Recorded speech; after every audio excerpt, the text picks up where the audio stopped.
Apa kabar pemirsa? Kita berjumpa dalam Warta Parlemen, informasi aktual seputar parlemen bersama saya Nandita Eriska.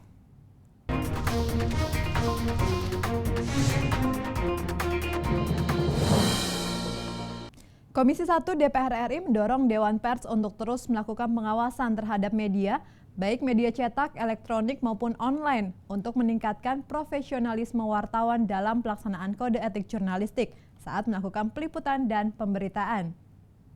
Ditemui usai rapat dengar pendapat Komisi 1 DPR RI dengan Dewan Pers baru-baru ini, Wakil Ketua Komisi 1 TB Hasanuddin mengatakan tugas dan tanggung jawab Dewan Pers diantaranya meningkatkan kualitas dan profesionalitas wartawan dari media yang ada saat ini. Terkait persoalan perselisihan akibat pemberitaan oleh media, TB Hasanuddin mengatakan sebaiknya perselisihan tersebut dapat diselesaikan di Dewan Pers melalui hak jawab dan sebagainya, bukan di pengadilan.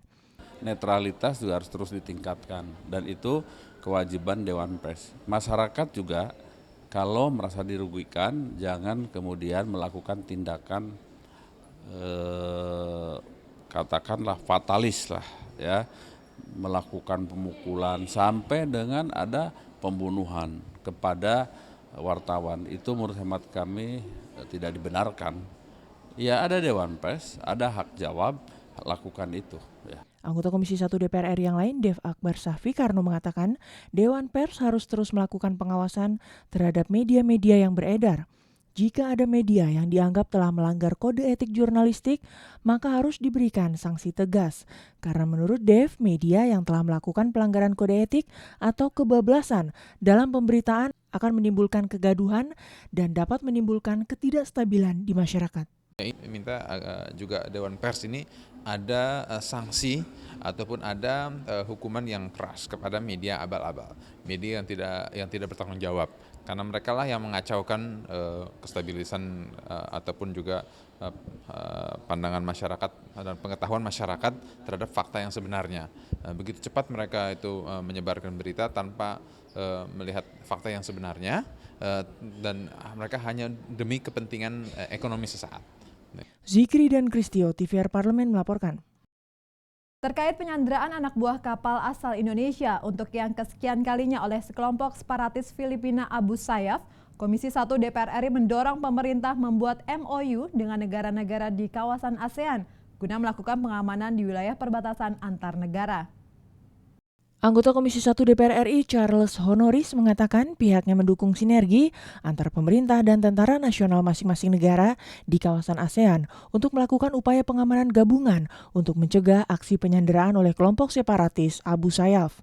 Charles juga meminta agar pemerintah tidak mengulangi kesalahan terdahulu, yaitu membebaskan sandera dengan membayar uang tebusan kepada kelompok Abu Sayyaf. Pemerintah Indonesia sudah sempat menandatangani kesepakatan bersama dengan Filipina dan Malaysia. Sekarang ini kita ingin bertanya kepada pemerintah, sudah sampai mana, apakah sudah diimplementasikan, sudah dijalankan, karena terjadinya penculikan ABK sandera warga Indonesia.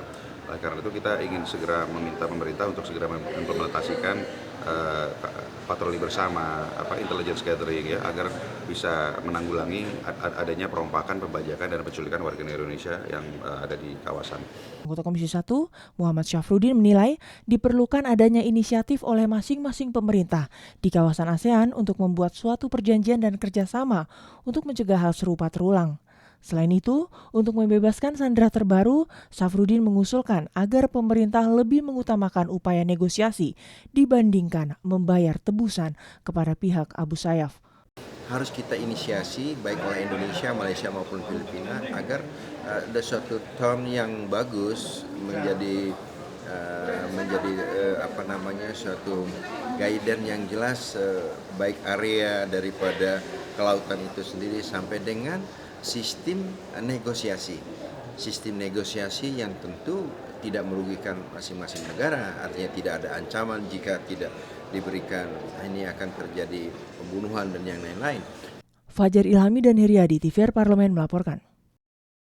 Pimpinan DPR RI mengatakan DPR memberi ruang bagi semua pihak untuk memberi masukan mengenai revisi terhadap Undang-Undang Nomor 15 Tahun 2003 tentang penetapan Perpu Nomor 1 Tahun 2002 tentang pemberantasan tindak pidana terorisme untuk kesempurnaan undang-undang tersebut.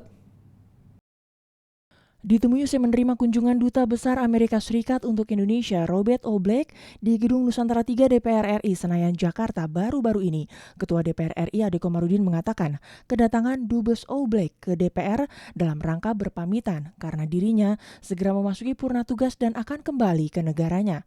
Dalam pertemuan tersebut, Dubes O. Blake membahas beberapa hal yang penting, di antaranya soal penanganan terorisme, pemberantasan korupsi, dan peredaran narkoba. Ketua DPR RI menjelaskan pihaknya membuka diri untuk menerima masukan dari berbagai pihak, termasuk pemerintah Amerika Serikat, terkait substansi dari revisi Undang-Undang Nomor 15 Tahun 2003 tentang pemberantasan tindak pidana terorisme.